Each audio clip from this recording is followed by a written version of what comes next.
Aplikasi kita udah kita iklanin di IG, TikTok, media sosial lain. Kok masih kayak gini? Saya udah bakar duit banyak buat ads di Instagram, Pak. Tapi boncos. Yang klik banyak, tapi yang klik nggak ada. Target kita yang salah atau produk kita yang aneh sih, Pak? Bos, saya programmer sendirian, disuruh megang desain, disuruh megang CM juga karena kita kekurangan orang. Saya lembut tiap hari sampai jam 2 pagi, tapi arah produk ini nggak jelas. Maaf bos, bulan depan saya mau resign.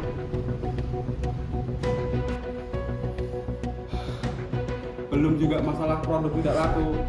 Sekarang karyawan semua mau resign satu persatu. Sedangkan sekarang dana investor tuh semakin menipis. Kepala saya pusing sekali. Halo semuanya, selamat datang di segmen Bedah Bisnis Eksekutif. Kalian baru saja melihat cuplikan horor yang sering banget terjadi di dunia nyata. Sebuah perusahaan baru atau startup yang terjebak di dalam dua jurang sekaligus. Jurang luar yaitu produknya nggak laku di pasar, dan jurang dalam yaitu timnya hancur berantakan karena manajemen yang buruk. Banyak pebisnis mikir kalau produk bagus itu udah pasti sukses. Padahal tanpa GTM atau go to market strategi yang sangat tajam, produk kalian itu cuma bakal jadi pajangan digital. Dan tanpa manajemen SDM yang kokoh, internal kalian bakal hancur sebelum sempat berkembang.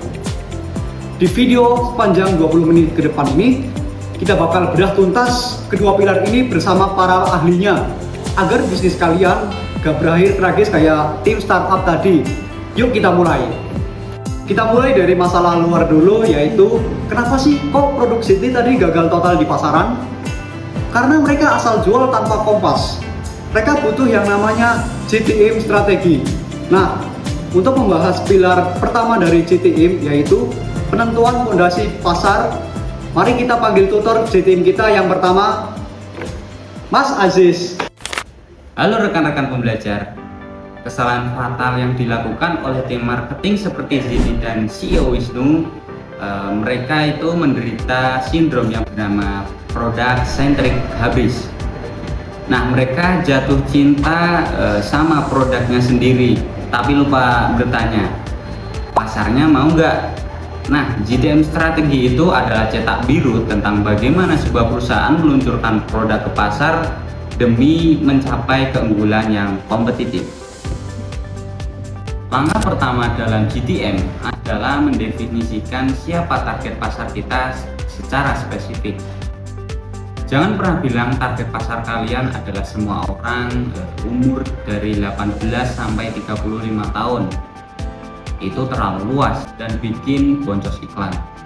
Kita harus membuat yang namanya ideal customer profile atau ECP dan buyer persona. Kalian harus tahu apa pekerjaan mereka, berapa pendapatannya, media sosial apa yang mereka buka jam 11 malam, dan apa ketakutan terbesar mereka yang bisa diselesaikan oleh produk kalian. Kalau kalian nggak tahu yang namanya pain points atau titik sakit konsumen, kalian nggak bakal bisa bikin mereka mau mengeluarkan uang.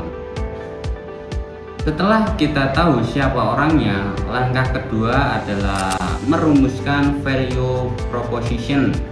Ini bukan sekedar daftar fitur produk ya, tapi sebuah pernyataan jelas tentang mengapa konsumen harus memilih produk kalian dibandingkan kompetitor. Pertanyaannya, what is your unfair advantage? Apa nilai unikmu? Ingat waktu Apple merilis iPod pertama kali, mereka nggak jualan dengan jargon teknis seperti pemutar musik digital dengan memori 5 GB. Nah, jargon GTM mereka sangat berorientasi pada nilai ke konsumen, yaitu 1000 song in your pocket, 1000 lagu di dalam kantongmu. Itu yang namanya penyelarasan produk dengan kebutuhan emosional dan praktis pasar, atau kita sebut dengan product market fit atau PMF. Nah, setelah target pasarnya udah dikunci sama Kak Aziz, pertanyaannya adalah lewat jalan mana kita bisa mendatangi mereka? Ini yang kita sebut dengan marketing distribution channels. Banyak pembisnis pemula yang asal pilih saluran promosi karena ikut-ikutan tren. Saluran itu harus disesuaikan secara presisi dengan buyer persona. Kalau target kalian adalah direktur perusahaan B2B, bisnis ke bisnis, jangan bakar duit bikin konten joget-joget di TikTok. Kalian harus pakai inbound marketing lewat LinkedIn, artikel CEO yang mendalam, atau pendekatan direct sales outbound yang profesional. Sebaliknya, kalau target kalian adalah Gen Z, maksimalkan kekuatan short video dan kolaborasi micro-influencer yang punya tingkat kepercayaan engagement rate yang tinggi. Selain saluran GTM yang mencakup strategi harga, apakah kalian mau pakai metode penetration pricing murah di awal buat kuasai pasar, atau value based pricing mahal karena kualitas eksklusif? Semua ini harus dipetakan ke dalam sebuah corong yang kita sebut marketing funnel.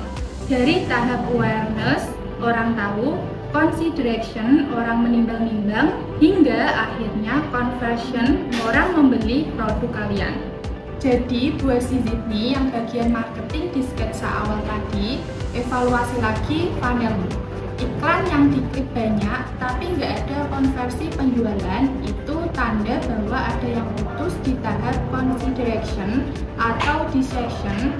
Mungkin aplikasimu ribet digunain atau harganya nggak masuk akal buat target pasar yang dipilih. Sehebat apapun strategi pemasaran yang dirancang oleh Kak Aziz dan Kak Amel, strategi itu nggak akan pernah bisa tereksekusi dengan baik kalau mesin penggerak di dalamnya rontok, manusia di dalamnya, karyawan kalian.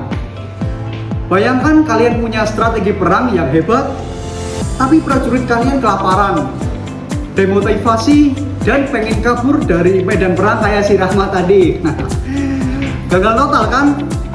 Makanya kesuksesan eksternal atau GTM itu wajib didukung oleh kekuatan internal, yaitu manajemen sumber daya manusia atau SDM. Mari kita bedah bagaimana cara membangun tim yang solid bersama pakar SDM kita. Halo rekan-rekan pemimpin masa depan, di dalam mengelola organisasi, kita harus paham satu prinsip dasar. People are not your most important asset, the right people are. Manusia yang tepatlah aset terbesar kalian. Manajemen SDM bukan cuma soal urusan administrasi absensi atau memotong gaji karyawan yang telat. Siklus manajemen SDM yang strategis dimulai dari perencanaan dan rekrutmen. Kesalahan startup atau bisnis baru biasanya adalah asal rekrut karena panik butuh orang cepat atau panik hiring.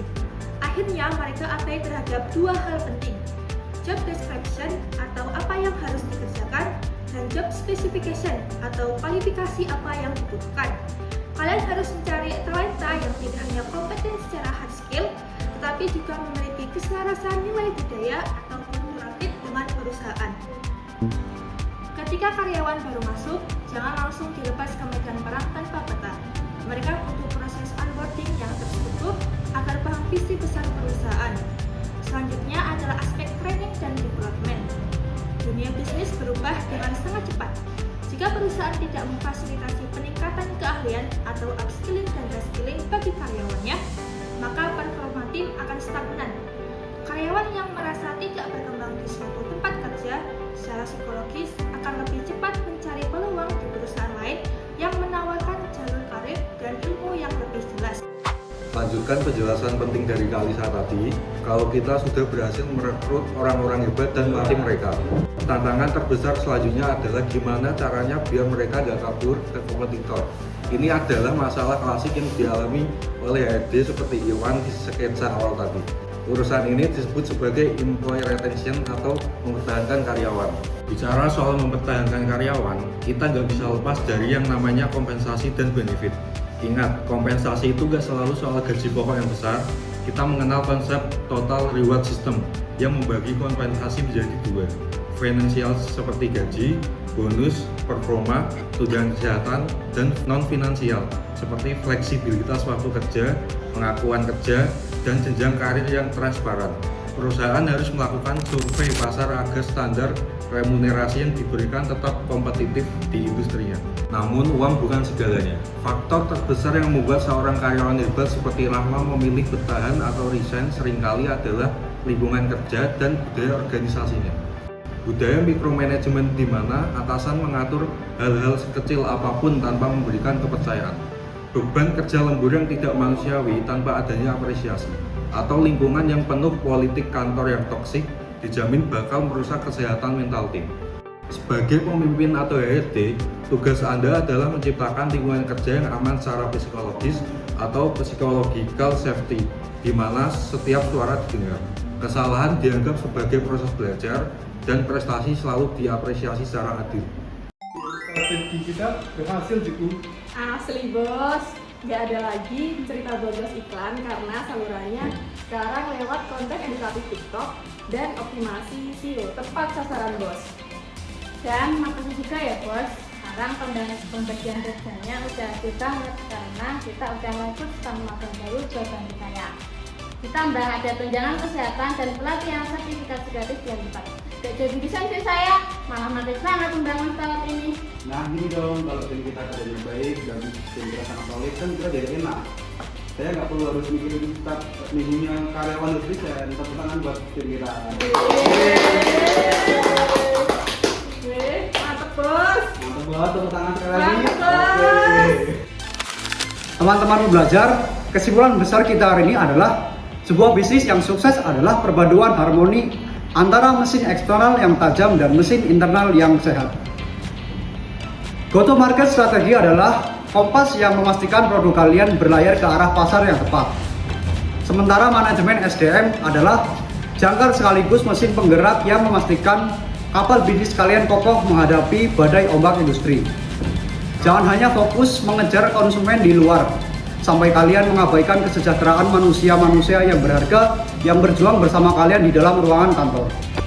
Itulah rahasia bisnis yang berkelanjutan dan sukses dalam jangka panjang. Sekian pemaparan materi dari kelompok kami. Semoga draft strategi dan ilmu yang kami bagikan hari ini bisa kalian implementasikan secara nyata di dunia bisnis atau organisasi kalian masing-masing. Saya Fatih dan seluruh tim yang bertugas pamit undur diri. Wassalamualaikum warahmatullahi wabarakatuh.